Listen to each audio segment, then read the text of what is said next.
ஆதியாகமம் 26ஆம் அதிகாரம் 24ஆம் வசனத்தை எடுத்துக்கொள்வோம்.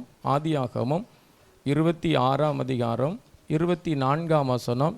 அன்று ராத்திரியிலே கர்த்தர் அவனுக்கு தரிசனமாகி, நான் உன் தகப்பனாகிய ஆபிரகாமினுடைய தேவன், பயப்படாதே, நான் உன்னோடு கூட இருந்து என் ஊழியக்காரனாகிய ஆபிரகாமின் நிமித்தம் உன்னை ஆசீர்வதித்து உன் சந்ததியை பெருக பண்ணுவேன் என்றார். கைகளை தட்டி மகிமைப்படுத்தலாம்.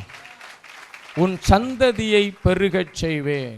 கடைசியில் அந்த வசனத்தினுடைய அடிப்பகுதி பெருகச் செய்வேன் என்ற வார்த்தை. இந்த ஊழியத்தில் பேசப்பட்ட வார்த்தை. அநேகர் இந்த வசனத்தின் மூலமாய் என் வாழ்க்கை அமைந்தது என்று இந்த ஆண்டிலே அநேக பேர் சாட்சி சொல்லி இருக்கிறாங்க. அநேக குடும்பங்களை கர்த்தர் பெருகச் செய்திருக்கிறார். இந்த வருகிற ஆண்டிற்காக என்ன வசனம் நீ தரப்போகிறீ? 2025ஆம் வருடத்திற்காக என்ன வசனத்தை நீர் எங்களுக்கு வைத்திருக்கிறீர்? இதன் அடிப்படையிலே நாங்கள் ஜெபித்து கொண்டிருக்கும் பொழுது ஆவியானவர் அந்த வசனத்தை கண்ணோக்கு என்று சொன்னார். அதை கண்ணோக்கும் பொழுது அடிப்பகுதி பெருகச் செய்வேன் என்ற வார்த்தை அடியிலே இருக்கிறது. இதை மீண்டும் நான் மேலே கொண்டு வருவேன் என்று கர்த்தர் ஞாபகப்படுத்தினார். இந்த அடிப்பகுதியிலே நான் பெருக பண்ணுவேன், இதை மேலே கொண்டு வர நான் உதவி செய்வேன். ஆமேன் சொல்லுங்களேன். இது அடியிலே பெருக பண்ணுவேன் என்று கர்த்தர் கொடுக்கிறார். இதை நீ மேலே கொண்டு போ.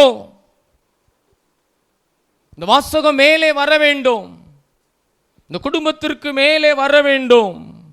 இதே வார்த்தையை நான் பெருக பண்ணுவேன் என்று ஆண்டவர் அந்த வாக்கு கொடுத்திருக்கிறார். அல்லேலூயா சொல்லுங்களேன். 2025ஆம் ஆண்டிற்காக கர்த்தர் நமக்கு ஒரு தலைப்பை கொடுத்திருக்கிறார், பெருகச் செய்வேன். அல்லேலூயா சொல்லுங்களேன். பக்கத்தில் பார்த்து சொல்லுங்க, பெருகச் செய்வேன். நல்ல தைரியமா சொல்லுங்க, பெருகச் செய்வேன். இருக்கிற வண்ணமா நீங்க இருக்கணும்னு முயற்சி பண்ணாதீங்க. இது ஆண்டவர் பெருகச் செய்வார். அல்லேலூயா சொல்லுங்களேன். இந்த பெருகச் செய்வான். நான் உன்னை பெருகச் செய்வேன். அதற்கு இணைந்த அந்த வார்த்தை இறங்கி வந்தது.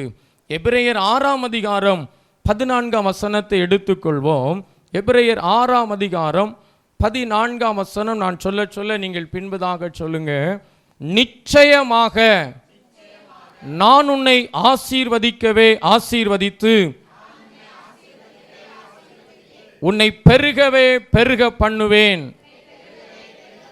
நிச்சயமாக நான் உன்னை ஆசீர்வதிக்கவே ஆசீர்வதித்து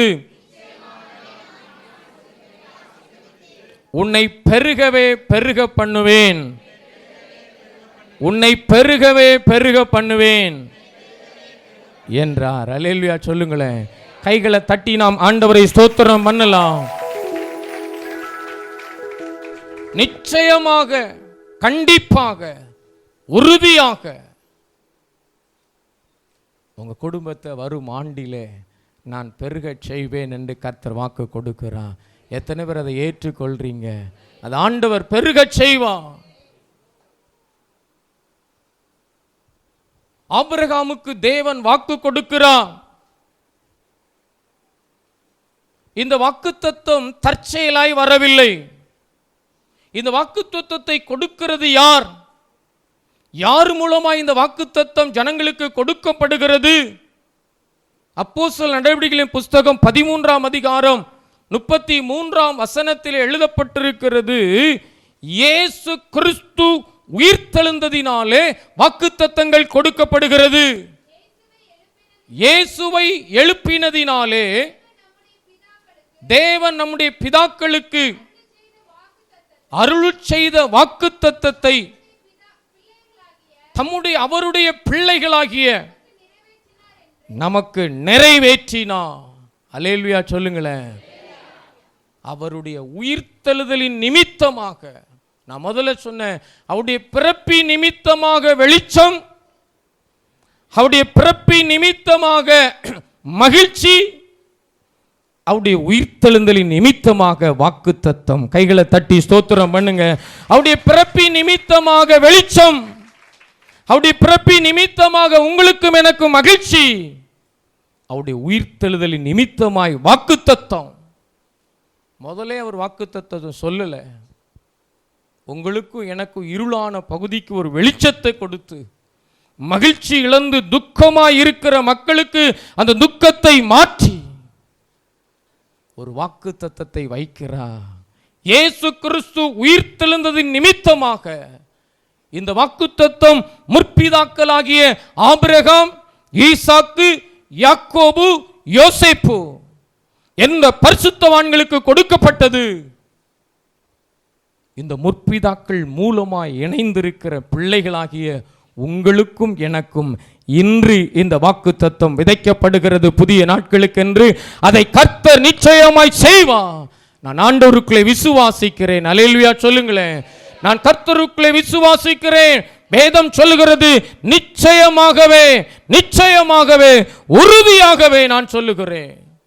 வாக்கு பண்ணுகிறார் ஆபிரகாமுக்கு, நிச்சயமாகவே நான் உன்னை ஆசீர்வதிக்கவே ஆசீர்வதித்து உன்னை பெருகவே பெருக பண்ணுவேன். விசுவாசிக்கிறவங்க முழு மனதோடு தேவனை மகிமைப்படுத்துங்க. நிச்சயமாகவே நான் உன்னை ஆசீர்வதித்து உன்னை பெருகவே பெருக பண்ணுவேன்.